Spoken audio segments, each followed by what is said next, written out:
तो ये देखिएगा, ये है चिमटे के बुश जो हमारे बुलेट का स्विंग आर्म आता है वो इसके बुश हैं, ये नए हैं। और ये क्या है, ये पाइप में टाइट आते हैं, उसके लिए हमें इसको फ्री करना पड़ता है। और ये हमारा चिमटा है। अगर आपकी बाइक में चूँ चूँ की आवाज़ आती है गड्ढों में चलाने पे, जैसे कि आप सोचते हो कि शॉकर में से आ रही है आवाज़, तो उसके लिए हम क्या है बुश डालते हैं चिमटे में।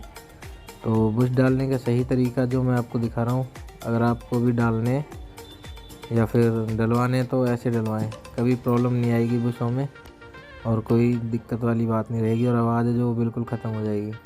क्योंकि जंग लगने की वजह से पाइप में तो ये आवाज़ चालू हो जाती है और बड़ी इरिटेट करती है आवाज़ ये, क्योंकि गड्ढों में चूँ चूँ करती है बाइक। तो आप भी ऐसा काम करवा सकते हैं, और कभी भी लगवाओ तो ओरिजिनल बुश लगवाओ।